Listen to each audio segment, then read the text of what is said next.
Welcome to English Moja. আসসালামু আলাইকুম ওয়া রাহমাতুল্লাহ। তোমরা কেমন আছো সবাই? আশা করি অনেক ভালো আছো। ইংলিশ মজার নিয়মিত আয়োজনে তোমাদের সবাইকে অভিনন্দন। জব প্রিপারেশনের ক্লাসগুলো চলছিল, আজকে হচ্ছে লেকচার 5। লেকচার 5 এর আলোচ্য বিষয় হচ্ছে নাম্বার অ্যান্ড জেন্ডার। তো চলো ফার্স্টে আমরা মাস্টার প্ল্যানটা দেখে নিই। এই হচ্ছে মাস্টার প্ল্যান। আমি এক এক করে 1, 2, 3, 4 চারটি ক্লাস শেষ করলাম, আর আজকে হচ্ছে 5 নম্বর ক্লাস। আমি নাম্বার এবং জেন্ডার নিয়ে কথা বলবো। আর মাঝে আরেকটি কথা অ্যাড করি তোমাদের জন্য গুড নিউজ। সেই গুড নিউজটি হচ্ছে তোমরা যারা এই বইটি অলরেডি নিয়ে ফেলেছো বা তোমরা যারা নিচ্ছ, খুব শীঘ্রই এই পুরো বইটির ওপরে পুরো বইটি আমি শেষ করব। এটা ভোকাবুলারির জন্য একটি বই। এই বইটি থেকে আমি মডেল টেস্ট শুরু করব। আমি একেবারে ডিটারমিন যে পুরো বইটি থেকে মানে যতগুলো পরীক্ষা নেওয়া সম্ভব এই বইটিকে শেষ করার জন্য আমি সবগুলো পরীক্ষা নেব ইনশাল্লাহ। খুব শীঘ্রই সেগুলো তোমরা একটা রুটিন পেয়ে যাবে, কবে কী ধরনের পরীক্ষাগুলো হবে সেইটা আমি শুরু করছি। সো তোমরা এখনও যারা বইটি নাওনি ঝটপট নিয়ে ফেলো। আমি দায়িত্ব নিয়ে পুরো বইটা শেষ করে নেব। বইটি পাওয়ার জন্য নর্মালি তোমরা প্রতিদিন সন্ধ্যা 6টা হতে রাত্রি 8টা পর্যন্ত এই 2 ঘন্টার ভেতরে তোমরা অর্ডার করতে পারবে। তো তোমরা এই নাম্বারটা একটু সেভ করে রাখতে পারো। প্রতিদিন যেটা বললাম 6টা থেকে রাত্রি 8টা পর্যন্ত তোমরা ফোন দিয়ে বা আমার বুক রিভিউ আমি যে লিঙ্কটা দিয়ে দিচ্ছি সেখান থেকেও তোমরা জানতে পারবে নিয়মটা। 01750872944 এই নাম্বারটাই তোমরা কন্ট্যাক্ট করে প্রতিদিন সন্ধ্যা 6টা থেকে রাত্রি 8টার ভিতরে তোমরা অর্ডার করতে পারো। চলো আমরা মূল আলোচনায় প্রবেশ করি। আজকের আলোচ্য বিষয় number and gender. Number and gender. তো নাম্বার এবং জেন্ডারের ক্ষেত্রে ফার্স্টে আমাদের জানা দরকার যে প্রতিযোগিতামূলক পরীক্ষাগুলোতে আসলে কোয়েশ্চেন কেমন হয়। নাম্বার নিয়ে কয়েকটি কোয়েশ্চেন দেওয়া হয়েছে, বিগত বছরে আসা কোয়েশ্চেন। ধরো এটা এক ধরনের question, the plural form of the letter T is, T লেটারের প্লুরাল কি? আমরা নর্মালি কিন্তু যে কোনো নাউনের সিঙ্গুলার থেকে প্লুরাল করি বা অনায়াসে সেটা পারি, কাউ থেকে কাউজ, বয় থেকে বয়েস এটসেট্রা। বাট যখন একটা লেটারকে প্লুরাল করতে বললো তখন কি হবে? তোমরা একটু গেস করো রাইট আনসার কি হতে পারে। আচ্ছা, রাইট আনসার হচ্ছে এখানে এ নাম্বারটা। কোনো লেটারকে যদি আমরা প্লুরাল করতে চাই বা কোনো অ্যাব্রিভিয়েশনকে আমরা প্লুরাল করতে চাই তাহলে সেখানে অ্যাপোস্ট্রফি এস ইউজ করতে হবে। ক্লিয়ার? আচ্ছা, এরপরে আরেকটি কোয়েশ্চেন দেখো পরেরটা, the plural form of syllabus. আসলে এইগুলো কিন্তু সাধারণ নাউনগুলোর মতো নয়। সিঙ্গুলার থেকে প্লুরাল যেমন এ যুক্ত করলে বা ইয়ে যুক্ত করলেই সিঙ্গুলার প্লুরাল হয়ে যায়, এটা একটু আলাদা। এই টাইপের ফরেন কিছু নাউন রয়েছে, সেগুলোর আমি লিস্ট আজকে দিয়ে দেব। The plural form of syllabus, সিলেবাসের প্লুরাল কোনটি? রাইট উত্তর ডি নাম্বার, সিলেবাসেস। একটু আলাদা। আচ্ছা, এরপরে হচ্ছে পরে আরেকটি question, the singular form of media. অনেকে আমরা কিন্তু এই জিনিসটা ভুল করি। আমরা হয়তো বা অনেকেই মনে করি যে মিডিয়াটাই সিঙ্গুলার, মিডিয়া মাধ্যম, তাই না? বাট আসলে এটা মিডিয়া কিন্তু প্লুরাল। মিডিয়া মানে হচ্ছে মাধ্যমগুলো। তো এটা যদি প্লুরাল হয়ে থাকে, জানতে চাওয়া হচ্ছে এটা সিঙ্গুলার কি? এটা সিঙ্গুলার হচ্ছে এ নাম্বারটা, মিডিয়াম। আমি শর্টকাটে একটু রুল দিয়ে বলি, সেটা হচ্ছে যদি কোনো নাউনের শেষে সাধারণত এ থাকে তাহলে সেটা ইউএমএ পরিণত হয়, ইউএমএ পরিণত হয় এটা প্লুরাল করার সময়, সিঙ্গুলার করার সময়। ঠিক আছে, এই রুলটা তোমরা একটু অ্যাপ্লাই করতে পারো। এরপরে আসি হচ্ছে আরেকটা প্যাটার্নের কোয়েশ্চেন হতে পারে এই ধরনের কোয়েশ্চেন, যে ফিল ইন দ্য গ্যাপ। একটি বাক্য এবং সেই নাম্বারের আর কি সিঙ্গুলার বা প্লুরাল ফর্ম কোনটি হবে, এই ধরনের প্রশ্ন হতে পারে। You are the dot dot of this good function. তো রাইট আনসারটা কি হবে? রাইট আনসার হচ্ছে অবভিয়াসলি মিডিয়াম হবে। কিন্তু আমার মতে বা আমার বিশ্বাস যে বেশিরভাগ স্টুডেন্ট বা পরীক্ষার্থী হয়তোবা বা তোমরা যারা জব প্রার্থী রয়েছে সবাই হয়তোবা যে বিষয়টা ভাবার সম্ভাবনা রাখো সেটা হচ্ছে মিডিয়া। কারণ এটা কিন্তু শুনতে অনেক ভালো লাগে যে you are the media of this good function, এই ভালো একটি অনুষ্ঠানের তুমি হচ্ছে মাধ্যম। কিন্তু এখানে সমস্যাটা হচ্ছে তোমাকে বুঝতে হবে যে যখন ইউ ব্যবহার করা হয়েছে, ইউ আর দ্য, তুমি, তো তুমি কয়জন? একজন।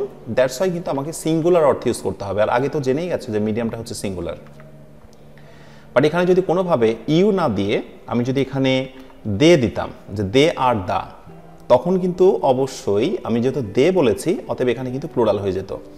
একেবারেই ব্যাপারটা খুবই সহজ, আবার অন্যদিক থেকে একই সাথে ক্রিয়েটিভ, একটু সৃজনশীল, একটু ভাবার ব্যাপার রয়েছে।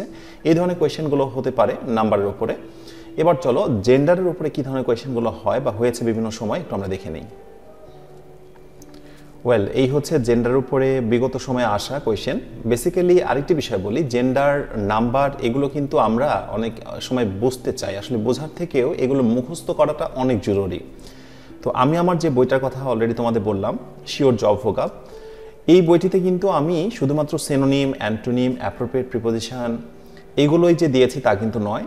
যেগুলো মুখস্থ করতে হয়, মুখস্থ বলতে যা বোঝায়, সেটা জেন্ডার হতে পারে, নাম্বার হতে পারে, যে জিনিসগুলো মুখস্থ করতে হয় আমি সবগুলো আমার এই বই দিয়েছি। আমি বিশ্বাস করি যদি আমার এই বইটি শিওর জব ভোকাব পুরোটা তুমি শেষ করে ফেলো, তাহলে তোমার ভিতরে অন্যরকম একটা আত্মবিশ্বাস কাজ করবে। জেন্ডার থেকে প্রথম কোয়েশ্চেনটা আমরা একটু দেখে নিই। The feminine of ram. র্যামের ফ্যামিনিন জেন্ডার কি? ফ্যামিনিন আই মিন হচ্ছে মহিলা বা হচ্ছে স্ত্রীবাচক জেন্ডার কোনটা হতে পারে? র্যাম মানে হচ্ছে ভেড়া, এটার স্ত্রীবাচক বা ফেমিনিন জেন্ডারটা হচ্ছে ইউ। আচ্ছা, এখানে একটা মজার বিষয় বলি, আমরা যে অনেক সময় বলি যে তোমার ফোনের র্যাম কত, এই বানান কিন্তু সেম, ঠিক আছে? তো র্যাম শুধু একটু পার্থক্য হচ্ছে ওখানে বড় হাতের ক্যাপিটাল লেটারগুলো ইউজ করা হয়। তো যাক, সেটাও ফ্যাক্ট না, ফ্যাক্ট র্যাম মানে হচ্ছে ভেড়া। যদি আমরা একটু ফান করে বলি তাহলে আসলে ওই র্যামের অর্থ আলাদা, ঠিক আছে, বাট আমরা এভাবে ফান করে একজনকে বলতেই পারি, বল তোর ফোনের ভেড়া কত। সো আসলে ওই অর্থে নয়, আমি জাস্ট ফান করলাম, আমি জাস্ট কিডিং। তো র্যাম মানে হচ্ছে ভেড়া, আর ইউ মানে হচ্ছে ভেরি। একটু মুখস্থ করতে হবে, এটা সিম্পলি মুখস্থ অংশের ভিতরেই থাকবে। এরপরে কোয়েশ্চেনটা হচ্ছে which one is the feminine form. নিচে যেগুলো ফর্ম রয়েছে তার ভিতরে ফেমিনিন জেন্ডার কোনটা, আই মিন স্ত্রীবাচক কোনটা? তো ডিয়ার, ডিয়ার মানে হচ্ছে হরিণ, এটা পুলিঙ্গ। আর তারপরে বুল, বুল মানে ষাঁড়, এটাও পুলিঙ্গর মধ্যে চলে যায়। হর্স, ঘোড়া। এখানে একটা শব্দ আছে ডুই, এই ডুই শব্দটি হচ্ছে হরিণী, মহিলা হরিণ, ঠিক আছে? এটা একটু ব্যতিক্রম, এগুলো মুখস্থ করতে হবে। এরপর আরেকটা কোয়েশ্চেন দেখো, which one of the following noun is used in the masculine form. নিচের কোনটা মাস্কুলিন ফর্মে ইউজ হয়েছে, আই মিন পুরুষবাচক শব্দ কোনটি? এর ভিতরে এ নাম্বার হচ্ছে টাইম, বি নাম্বার হচ্ছে অটাম, সি নাম্বার মুন মানে চাঁদ, ডি নাম্বার পিচ মানে শান্তি। দেখো, ছেলে মেয়ে এটা কিন্তু অনেক কিছু দেখেই চেনা যায়, তাই না? বা কোনো কিছুর ফিগার আউট করে আমরা সেটা বুঝতে পারি, বাট এখানে যে শব্দগুলো ব্যবহার করা হয়েছে তুমি খেয়াল করো, সবগুলোই কিন্তু হচ্ছে অ্যাবস্ট্রাক্ট, ধরা যায় না, ছোঁয়া যায় না। এখন এগুলোকেও যখন জেন্ডারের মধ্যে ফেলতে বলা হয় তখন কিন্তু অনেকটা প্রশ্নবিদ্ধ হয়ে যায় যে আসলে কোনগুলো। সেই জন্য আসলে কিছু লিস্টই রয়েছে যে আসলে ওইগুলোই হচ্ছে মাস্কুলিন, ওইগুলোই হচ্ছে ফেমিনিন। তো এইরকম লিস্ট বা সেইগুলো আমি আমার বইয়ের ভিতরে দিয়েছি। এখন তোমরা একটু আমাকে গেস করে আমাকে বলো তো যে আসলে এই যে চারটি ওয়ার্ড রয়েছে এর ভিতরে আসলে মাস্কুলিন কোনটি হতে পারে, আই মিন পুরুষবাচক কোনটি? একটু আমার সঙ্গে মিলিয়ে নাও। রাইট উত্তর হচ্ছে এ নাম্বারটা, টাইম। টাইমকে পুরুষবাচক বলা হয়। বেসিক্যালি যেগুলো একটু নিষ্ঠুর হয়, যেগুলো একটু লম্ভস্যক হয়, একটু ভয়ঙ্কর ভীতিময় হয়, যা স্বার্থপর টাইপের হয়, এই টাইপের শব্দগুলোকে আমরা একটু তুলনা করে আসলে সেগুলোকে মাস্কুলিনের মধ্যে ফেলতে পারি। আর যা কিছু মসৃণ হয়, প্রাণবন্ত হয়, একটু নির্মল হয়, সেগুলোকে আসলে ফেমিনিনের মধ্যে ফেলা হয়। তো যাই হোক, টাইম এটা হচ্ছে মাস্কুলিন, আর মুন, অটাম, পিচ এগুলো হচ্ছে ফেমিনিন, ঠিক আছে? আচ্ছা, আরেক ধরনের কোয়েশ্চেন হয় বা এটা হতে দেখা যায়, feel in the gap. The moon has given dot dot brightness, অর্থাৎ চাঁদ তার ব্রাইটনেস বা উজ্জ্বলতা দিয়েছে। এখন তুমি কি দেবে? রাইট আনসারটা হচ্ছে অবভিয়াসলি মুন, যেহেতু হচ্ছে এটা আমি বলেছি ফেমিনিন, সেই জন্য এখানে হার নিতে হবে। The moon has given her brightness. অর্থাৎ এখানে আমরা যেটাকে এতদিন বলতাম হচ্ছে চাঁদ মামা, আজকে থেকে একটু শিওর হয়ে যাও তার নাম হচ্ছে চাঁদ মামি, বিকজ তার প্রোনাউন হচ্ছে শি। চাঁদ মামা নয়, চাঁদ মামি। ওই যে নানি দাদিরা কিন্তু এই ধরনের গল্প বলতে আমি দেখি, বা বাচ্চাদেরকে ঘুম পাড়ানোর সময় এই ধরনের কথাগুলো বলে, আয় আয় চাঁদ মামা, চাঁদের কপালে চাঁদ টিপ দিয়ে যায়। কিন্তু কথাটা চেঞ্জ হয়ে যাবে, আয় আয় চাঁদ মামা নয়, আয় আয় চাঁদ মামি। আর সূর্য হচ্ছে মামা, the sun is equal to হচ্ছে হি, আর মুন ইজ ইকুয়াল টু হচ্ছে শি, ঠিক আছে? তো যাই হোক, এই মুন যেহেতু আমি হার ধরেছি, দ্যাটস আমি এখানে কি নেব, শি নিয়েছি, দ্যাটস এখানে আমাকে অবশ্যই হার নিতে হবে, পজিটিভ। হ্যাঁ, অপশানে হয়তো বা তোমরা অনেকে ইটসের দিকে তাকিয়েছো, ইটস অবশ্যই হবে। কিন্তু স্পেসিফিকভাবে যদি জিজ্ঞেস করা হয় যে আসলে জেন্ডারের কি জেন্ডার এটা, সেক্ষেত্রে অবভিয়াসলি হার হবে। আর নিরপেক্ষতায় তুমি অবভিয়াসলি যে কোনোটার ক্ষেত্রেই তুমি টাইমের ক্ষেত্রেও কিন্তু ইটস ইউজ করতে পারো বা ইট ধরতেই পারো, ওটা নিয়ে সমস্যা নেই। মুনের ক্ষেত্রেও তুমি ইট বা ইটস বলতেই পারো, বাট স্পেসিফিকভাবে জানতে চাইলে তোমাকে বলতে হবে মুন হচ্ছে শি, ঠিক আছে? এটা হচ্ছে ফেমিনিন জেন্ডার। আরেকটি কোয়েশ্চেন, ট্যাগ কোয়েশ্চেন দেওয়া হয়, ডেথ নোজ নো টাইম, মৃত্যু সময় অসময় মানে না, কোনো সময় মানে না।